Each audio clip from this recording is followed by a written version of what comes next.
Bismillahirrahmanirrahim. I am Dr. Zia.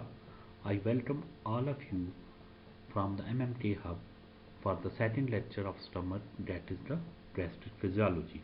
In first lecture we discussed briefly about the stomach anatomy. First of all, gastric motility. To understand the gastric motility, the stomach is divided into two different regions which have distinctive smooth muscle arrangement. Proximal 1/3 of the stomach and distal 2/3 of the stomach. Proximal 1/3 of the stomach has three layers of smooth muscle, that is the outer longitudinal layer, middle circular layer and inner oblique layer. Distal 2/3 of the stomach only has a distinctive outer longitudinal layer.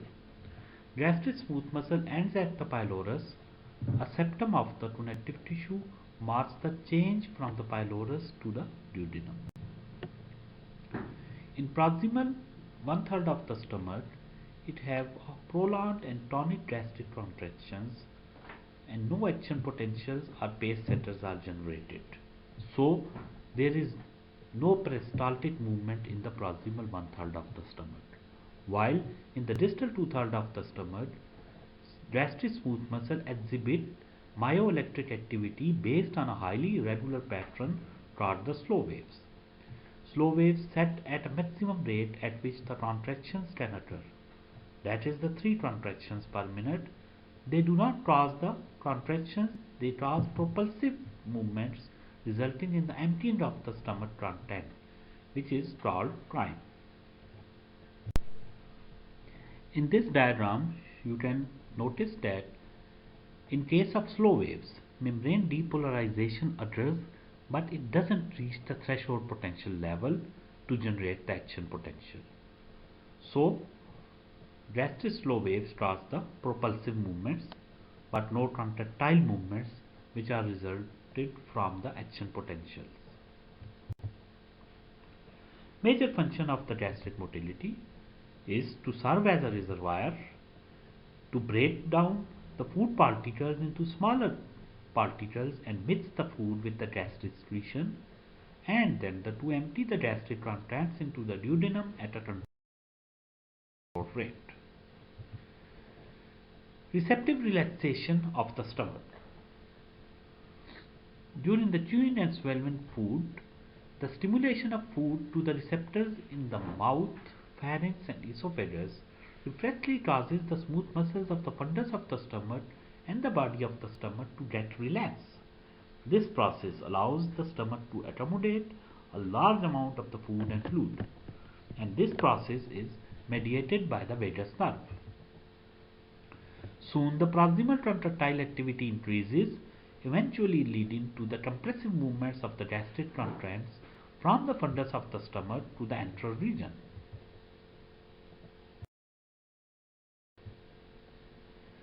When the food enters into the antrum, the food is peristaltically propelled towards the pylorus.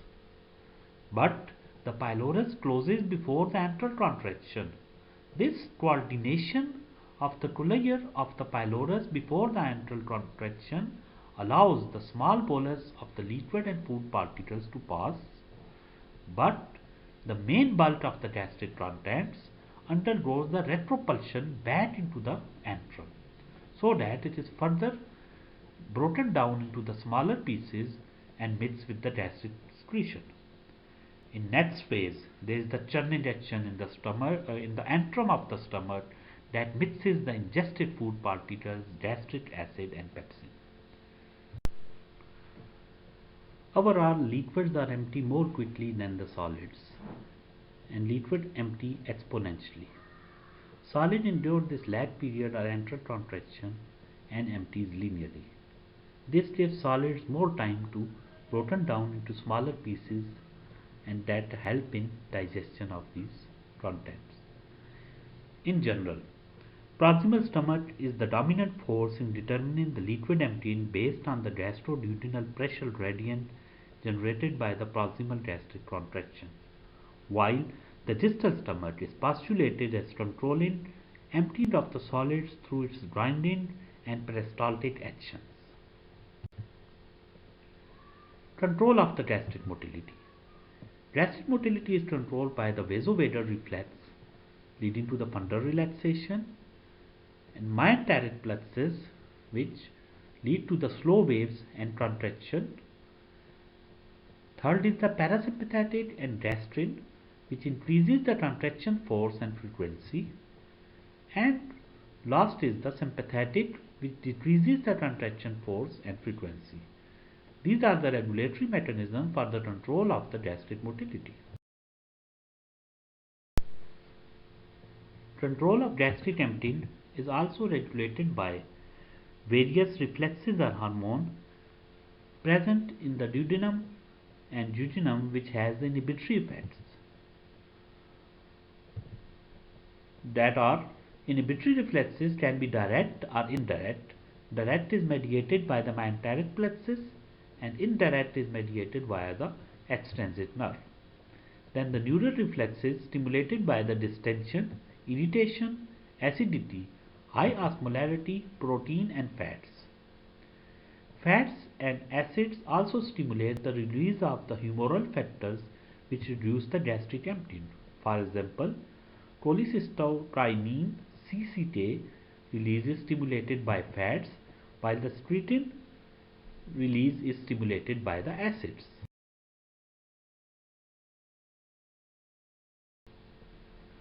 Enterogastric reflex regulates the rate at which the chyme leaves the stomach. You can see in this diagram that when the duodenum fills with the chyme, it leads to the sensory stress receptor stimulation.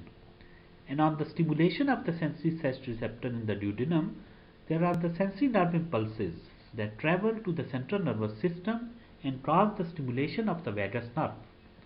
These nerve impulses inhibit the peristalsis in the stomach wall, and in this way it regulates the rate at which the chyme leaves the stomach. Now the gastric acid secretion. Basolateral membrane of the parietal cell contains the specific receptors for the three major stimulants of acid production. These stimulants include histamine, gastrin and acetylcholine. Each stimulant has its own satin messenger system which allows for the stimulation of the parietal cell. Humans normally secrete 2 to 5 milliequivalent per hour of the hydrochloric acid in the fasting state, which is the basal acid secretion level. Both the vagal tone and the ambient histamine secretion are presumed to regulate the basal acid secretion. Gastrin is not thought to play a role in the basal acid secretion. Therefore, a vagotomy or a use of H2 blocker, for example, cimetidine, will decrease the basic acid production levels. Mechanism of acid secretion.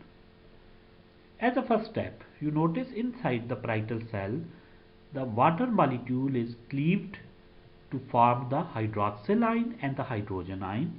This hydrogen ion is moved outside the parietal cell towards the lumen of the gland via the hydrogen potassium ATPase in exchange with the potassium ion. Similarly, the hydroxyl ion combines with the carbon dioxide which has diffused from the blood side of the parietal cells inside the parietal cell, and this carbon dioxide combines with the hydroxyl ion in presence of the carbonic anhydrase to form the bicarbonate molecule. This bicarbonate is exchanged with the chloride ion via the anion exchanger on the blood side membrane of the parietal cell, and this chloride ion is directly moved via the chloride channel to the lumen of the gland. As you can see, that hydrogen is already moved to the luminal side of the gland, and this chloride now in the lumen of the gland combined with the hydrogen ion to form the hydrochloric acid. Similarly, the potassium homeostasis is maintained by as the potassium is diffused from the lumen of the gland to the parietal cells via the hydrogen potassium ATPase, and also the potassium is moving from the blood side of the membrane to the parietal cells via the sodium-potassium ATPase. So this potassium concentration or homeostasis is maintained by the movement of the potassium via the potassium channels on the luminal surface of the parietal cell.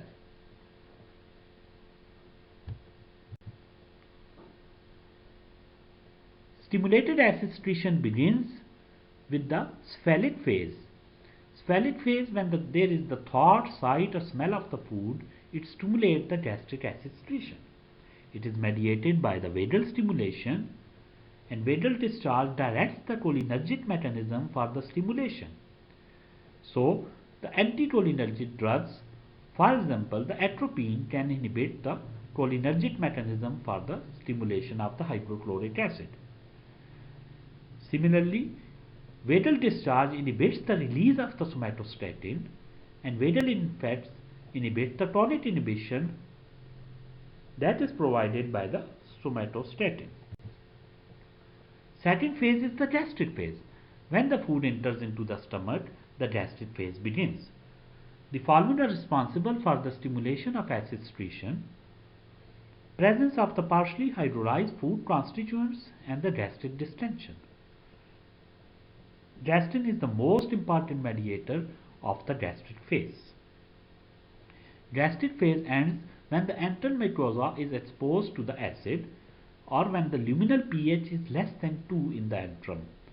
Then the gastrin release is stopped and somatostatin release is increased, and then the gastric phase ends. Entry of the digestive food products into the intestine begins the intestinal phase, and which is the causes the inhibition of the gastric acid secretion. So the three phases: cephalic phase, gastric phase and the intestinal phase. In intestinal phase, there is the release of the hydrochloric acid by the way of the gastrin. But in intestinal phase, there is the release of the secretin, which also inhibits the gastrin secretion. And when the gastrin secretion is inhibited, ultimately it will lead to the decreased secretion of the hydrochloric acid production in the stomach. This is the diagram which is summarizing the phases of the gastric secretion. As we have already discussed, there are the three phases of the gastric secretion: cephalic phase, gastric phase and the intestinal phase. Cephalic phase is mediated via the vagus nerve. Parasympathetics excite the pepsin and acid production, while the gastric phase, local nervous secretory reflexes are involved, vagal reflexes are involved, and there is the stimulation of the gastrin-histamine system. And in the intestinal phase, there are two mechanisms: one is the nervous mechanism, and then is the hormonal mechanism, which is mediated by the secretin. Secretin causes the decrease in the production of the gastrin and ultimately decrease in the acid production.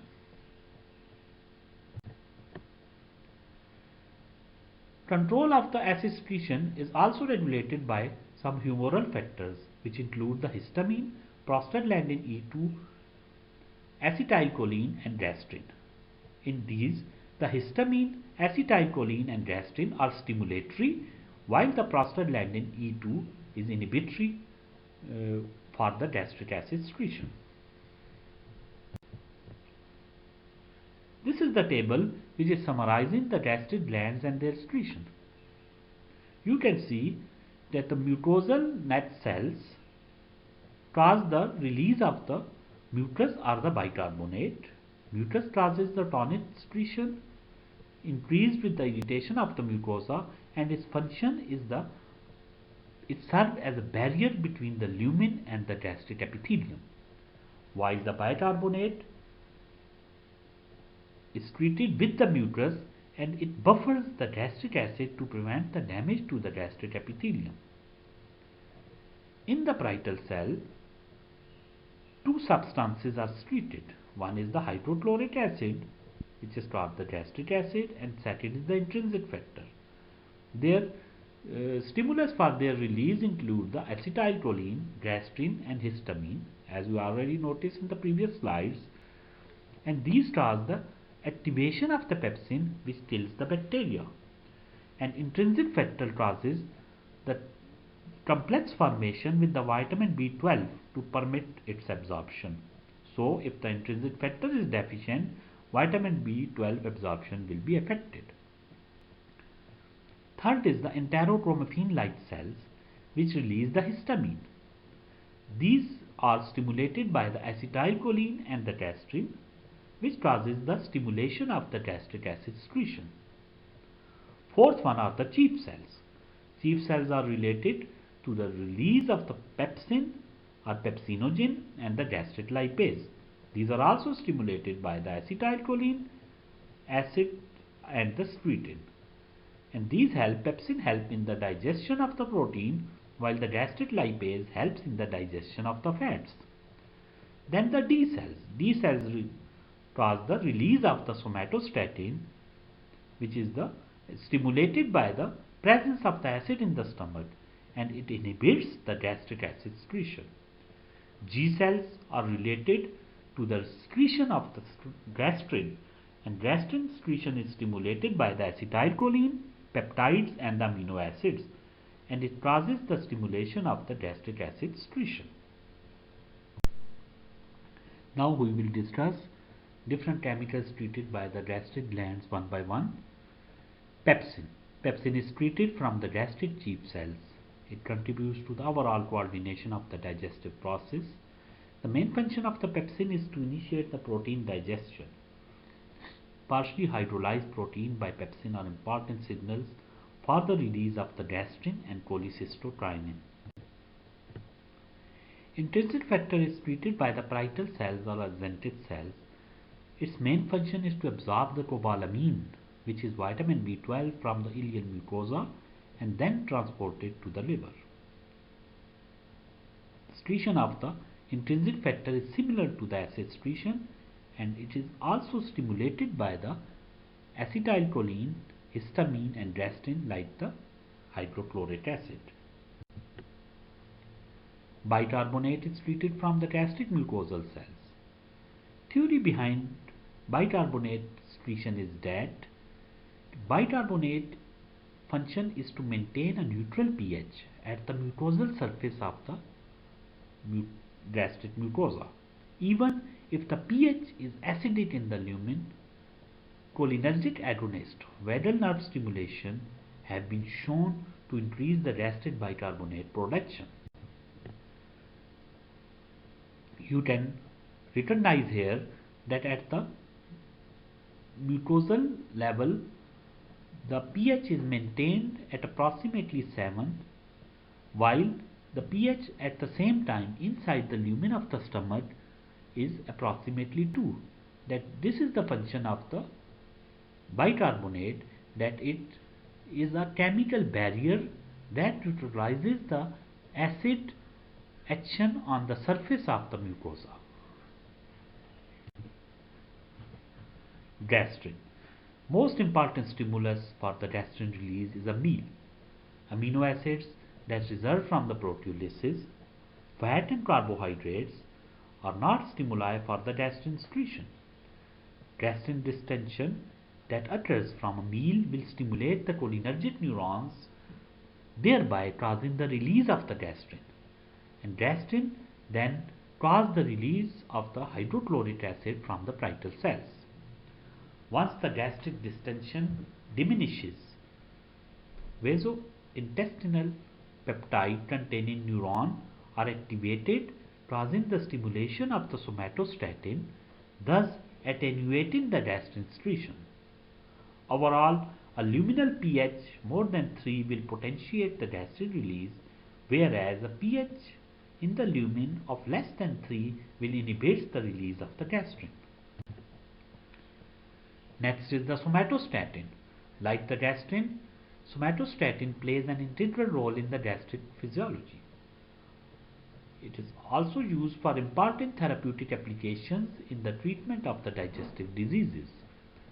Main stimulant for the somatostatin release is a low or acidic pH in the lumen, that is the less than 3 pH in the lumen. Many peptides have shown to release the somatostatin, for example the secretin, cholecystokinin and gastrin. In contrast, stimulation of the vagus nerve along with the cholinergic neuron inhibit the somatostatin release. Overall, the most important gastric function of the somatostatin is to regulate the gastric acid secretion and gastrin release. Now the gastrin itself. Gastrin is a major endocrine regulator of the secretory response to a protein meal. It is released from the G cell located in the antrum of the stomach. Gastrin enhances the gastric acid secretion from the parietal cells primarily by stimulating the synthesis and release of the histamine from the authentic mucosal enterochromaffin light cells, called the ECL cells. Acid secretion is tightly controlled by a second hormone which is called the somatostatin. Somatostatin is a potent inhibitor of the gastrin and histamine synthesis and release, and therefore it also inhibits the release of the gastric acid secretion. This is the flow chart which is summarizing the regulation of the gastrin secretion. Complex mechanism control the gastrin release from the antral G cells. You can recognize here that the G cells in the duodenum and gastric antrum are stimulated by the peptides, amino acids, calcium, GRP and bombicin, while they are inhibited by the low pH less than 3. They are inhibited by the somatostatin, which are released by the D cells in response to the increased gastrin secretion and secretin.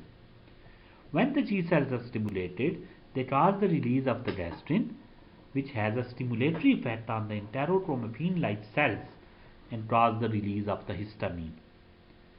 Histamine causes the stimulation of the gastric parietal cells to increase the gastric acid secretion. Gastrin also causes the stimulation of the gastric antral smooth muscle and increase the antral peristalsis. It has a weak stimulatory effect on the pancreas to cause the release of the enzyme from the pancreas. Next is the histamine. Histamine is a major paracrine stimulator of the acid secretion. It is located both in the mucosal mast cells and in the endocrine cells, which are called the enterochromaffin light cells. The enterochromaffin light cells are localized to the acid secretion authentic or body mucosa and in direct proximity to the parietal cells. Gastrin is the primary stimulus to the histamine release from the enterochromaffin light cells, while the somatostatin is a major direct inhibitor of the histamine release. Calcitonin, gene-related peptide, CGRP, peptide YY, prostaglandin and gelanin also inhibits the release of the histamine. Somatostatin. Somatostatin is a potent inhibitor of the acid secretion. It is released from the D cells which are present throughout the gastric mucosa. Although somatostatin has some effects on the parietal cells, its major effects are resulted on the inhibition of the histamine release and to a lesser extent on the gastrin release. The secretion of the somatostatin is increased by the gastric acid and by gastrin itself, suggesting that a major function of somatostatin is to modulate the feedback inhibition of the acid secretory response to gastrin. Somatostatin primarily acts by suppressing the gastrin stimulated release of the histamine from the enterochromaffin light cells. Acetylcholine. Neural input may serve as an important integrator of the secretory function. The mucosal nerves containing the acetylcholine, bombicin and VIP mediate the response to the cephalid phase of the acid secretion and to a gastric distension and amino acids. Acetylcholine is a major stimulatory mediator. The major effects of the muscarinic receptor activation is to increase the gastrin release, stimulate the parietal cells and inhibit the somatostatin secretion. Next is the prostaglandins. Prostaglandins are the autocrine factors that inhibit the acid secretion, histamine stimulated parietal cell function and gastrin-stimulated histamine release. They are generated from the cells in the epithelium and the lamina propria.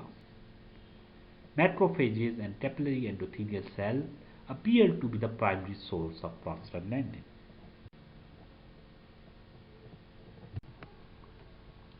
This is the diagram which is summarizing whatever we discussed in the previous slides. When the food enters into the stomach, it causes the release of the gastrin, which causes the increased hydrochloric acid production and gastric motility. This increased acid production and gastric motility has an inhibitory effect from the gastrointestinal peptide release and secretin and cholecystokinin release.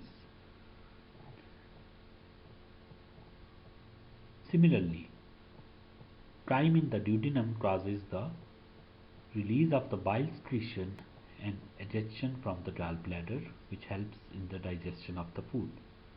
Similarly, when the food enters into the small intestine, vasointestinal peptide is released, which causes the dilation of the capillaries and leads to the nutrients absorption when the food material enter into the small intestine. Similarly, there are two types of hormones released from the pancreas. One hormonal secretions from the exocrine pancreas and one is the endocrine pancreas. Endocrine pancreas releases insulin, which causes the nutrient utilization by all tissues. And the exocrine pancreas is releasing the hormones which stimulate the enzyme and buffer secretions in the small intestine. So that's all about for the physiology of the stomach lecture. Thank you very much for your listening. In the next lecture, inshallah, we will discuss the pathology of the stomach.